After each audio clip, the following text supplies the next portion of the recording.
So hello everyone, welcome to my new blog. So अभी तो मैं क्लिनिक पर हूँ और सुबह से दोपहर को भी ब्लॉग बनाने का टाइम नहीं मिला था क्योंकि आज बहुत बिजी था। और अभी थोड़ी टाइम पहले मतलब कल भी मुझे एक न्यूज़ मिली थी कि जो अरावली जो पर्वत की माला है, पर्वतमाला अरावली, तो वो अभी खतरे में, ऐसा बहुत रील आ रही है। अगर वो सच में है तो मतलब बहुत ही दुख की बात है क्योंकि ऐसे मतलब जो माउंटेन होते हैं उसको थोड़ा बहुत तो ठीक है लेकिन पूरा माउंटेन तो नहीं काटना चाहिए। अभी ऐसा लोग पास है कि शायद कुछ जो छोटे छोटे पर्वत हो, पर्वत नहीं गिरे जाएंगे और वो हटाए जाएंगे। ऐसा सुनने में आया, वो सच है या नहीं वो मुझे नहीं पता, वो शायद जो वहाँ रह रहे हैं उनको ज़्यादा पता होगा। और क्योंकि सोशल मीडिया पर फेक न्यूज़ भी काफ़ी घूमते हैं, लेकिन ये मैंने काफ़ी बार देखा। और कोई ऐसी फेक न्यूज़ भी क्यों फैलाएगा, आप पता नहीं। अगर हो रहा है तो भी बहुत बुरी बात है क्योंकि फिर उसी की वजह से, अगर अरावली पर्वत की वजह से ही तो मतलब जो मौसम है, डेजर्ट आगे नहीं बढ़ रहा है। नहीं तो फिर जो डिज़र्ट होता है, रण होता है, जो रण प्रदेश है, उसका फैलावा और आगे हो जाता है। वही तो रोके रखा है रण को।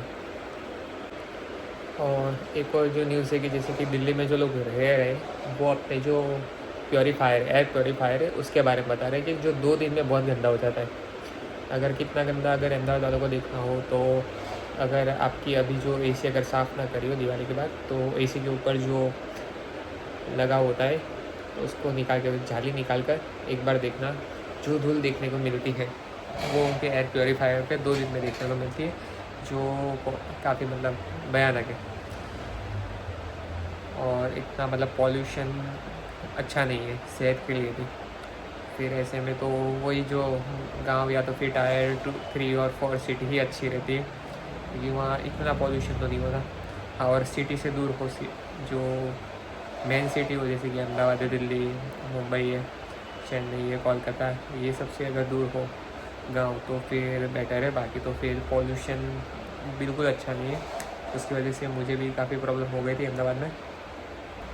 अब थोड़ा अच्छा लग रहा है क्योंकि फ्राइडे को या फिर थर्सडे को बाहर गया था, तब जो धूल मिट्टी उड़ी थी वो बहुत ही भयानक थी। हेलमेट पहना हुआ था, अंदर रुमाल भी रखा हुआ था। हेलमेट का सिर्फ मुझे कांच खोलना पड़ा था क्योंकि सामने से रिफ्लेक्शन आ रहा था लाइट्स का, तो फिर प्रॉपर दिख नहीं रहा था और फॉग ज़्यादा थी। तो फिर इसकी वजह से मुझे हेलमेट का सिर्फ कांच खोलना पड़ा था, लेकिन फिर भी मैंने रुमाल बांध के रखा था अंदर भी। लेकिन फिर पता नहीं कैसे मिट्टी चली गई और फिर वो हेल्थ अच्छी नहीं करी, मतलब फिर दवाई लेनी पड़ी, अब जाके थोड़ा ठीक हुआ। 4-5 दिन लगते। तो जो अभी अहमदाबाद में अगर ड्राइविंग करे तो उनको पता ही होगा कि कितनी धूल मिट्टी उड़ती है। तो हेलमेट तो इसकी वजह से, हेलमेट तो श्योर पहनना चाहिए, लेकिन रात को थोड़ी प्रॉब्लम आती है, आई नो। तो हो सके तो फिर थोड़ा जल्दी काम से निकलो, ऐसा तो पॉसिबल भी नहीं है क्योंकि अभी 8:30 बज रहे हैं और अभी थोड़ी देर बाद घर पे निकलता हूँ और भूख भी लगी है। और बहुत टाइम से कुछ मैंने मतलब ऐसे तो खाता ही हूँ बढ़िया बढ़िया, लेकिन जब से खांसी हुई है तब से मैं ऑयली है, मतलब ज़्यादा मीठा अवॉइड कर रहा हूँ। आई होप घर पे आज कुछ अच्छा बनाओ और ऐसी दवाई ले लूँगा। और क्या, मतलब घर का खाना तो चलता है, घर का कुछ भी बनाओ, लेकिन फिर भी ट्राई करूँगा ज़्यादा ऑयली ना खाऊँ। बाहर का तो अभी बिल्कुल नहीं खाता, बीच में खाया था, वैसे मैंने कुछ दिन पहले अपलोड किया था ब्लॉग में, लेकिन कभी कभी चलता है। अभी देखता हूँ घर पे जाके आज क्या बनाए, आई होप कुछ अच्छा बनाऊँ आज। सो अभी जस्ट घर पे आया हूँ और अभी फ्रेश होकर देखता हूँ अभी क्या बनाया आज।